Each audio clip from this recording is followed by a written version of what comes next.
Hello. Well, Josephine. First of all, congratulations on the victory. Dominant performance in there. So I'm curious, what are the emotions now that you kicked off this card in such dominant fashion? Thank you so much, first of all. I'm happy with the win and the dominant win. So, yeah, it's always place for improvement. But, it's my debut, and I'm really pumped to be here in Las Vegas and having this fight in such a short notice. Yeah.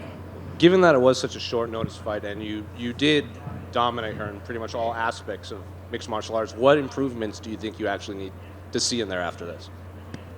I think it's all about me, what I have to improve. It doesn't matter who I have in front of me. When I got this opportunity 2 weeks ago, it was like, of course, I'm going to take this opportunity. I never back down. And I know that UFC, being a part of UFC, will only make me even a better fighter because I love challenges, and I'm going to show UFC new sides of me all the time. Pretty much right out of the gate, that first exchange, you connected with that front kick up the body, and then you were kind of blasting her with knees and elbows against the fence. Were you surprised that she survived until the end of the fight? I mean, I gotta give her that she's tough, but also I knew it got to her a little bit, but she also tried to mentally show me that it didn't hurt, but I could feel that my techniques touched her, But I mean, I gotta give it to her that it was tough to take it and at least continue. Yeah. After the fight, when you did speak with your coaches, do you think there was a moment in there you probably could have finished her if you had maybe jumped on the choke earlier or kind of took her down earlier in the fight rather than standing there, trading with her? Yes, I do think so. Like my last fight 3 weeks ago at the Contender. But, I also think because I always put that pressure on myself, to have the finish, and because I know I can do it, and my team also believes in me. But I'm just going to let it come more natural. And I know that this is only the beginning, and this is my first fight. It's just going to get better. And last one for me, what do you want the rest of your year to look like? Do you want to stay this active continuing, or do you want these full camps again, or these short notice fights where you can rack up a lot of fights in a short amount of time? I'm a fighter, and I've been waiting for this for a long time, so I'm just going to stay ready for whatever opportunity shows up for me.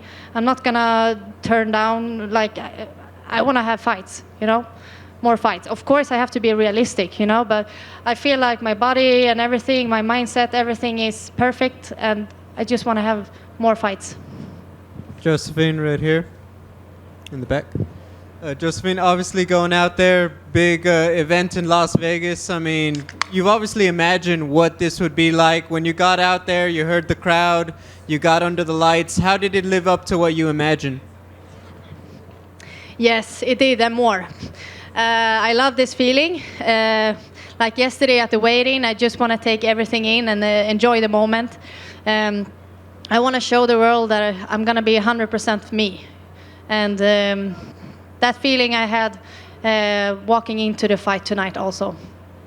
For fans who don't know, can you talk a little bit about the face paint that you had during the weigh-ins? Is that something you normally do? No, that was special for my debut. It was my Thunder. My Thunder is my nickname. I had it all the way since I started fighting in Muay Thai. And also I had the Swedish colors because I'm from Sweden. My final question, did you think that Marnik was trying to play a little bit of mental games by walking out to Avicii, who's Swedish also? I didn't think about it, to be honest, because I was just so much into my own game. So now when you say it, it was Avicii, but I would never care. So, Congrats, thank you. Thank you. Hi, Josephine. I'm just curious if you can talk to us a little bit about the time between not getting a contract and then getting the call to be in the UFC. Was it hard to stay focused, to stay positive, or did you feel like it was coming right away? To be honest, directly after my fight in Contender, I was it was a disappointment for me, but I could only blame myself because I understand the decision. But directly when I came home, I was very, very positive.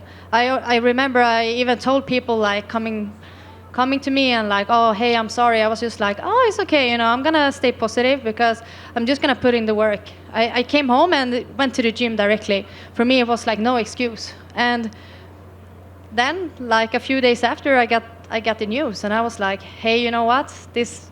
I know it was like destiny for me, because I stayed positive and I got the opportunity. Yeah. Were you surprised that opportunity came so fast? Because you can be positive and that's very positive to come back so soon. Yeah, I was like both yes and no, because it's UFC and everything can happen. So you have to stay ready. And I've seen it with the fighters we have in our gym, with Khamzat Chimaev, and you gotta show you're hungry and show what you want to do. And this is my passion and this is my life, and I waited for it for a long time. So we just go for it. Yeah. Was there any bit of I don't know if resentment is the right word, or a little bit of disappointment that you didn't get that chance at Contender Series because you got it just 2 weeks later, but it's like, why couldn't I have gotten it 2 weeks ago? Of course, I had that thought, but it's not gonna give me anything because we have to move forward. We got the fight. We have a new opponent. I'm in the UFC. It's not gonna help me to overthink that, because now I got the opportunity and it was just like go time, and prepare myself 100% for what I have in front of me, not what I have in my past. Thank you. Thank you. Josephine, one more over here. You mentioned your teammate Hamza. He obviously has a fight coming up. So what's it like being in camp and seeing him? Because we hear all the stories of him training, but when he actually has a fight and an opponent that he obviously doesn't really care for, in Paulo Costa, what's it like watching him train in there or being in the gym with him? Watching him training, it's like a big motivation for me. Obviously, I'm not training with him, of course not.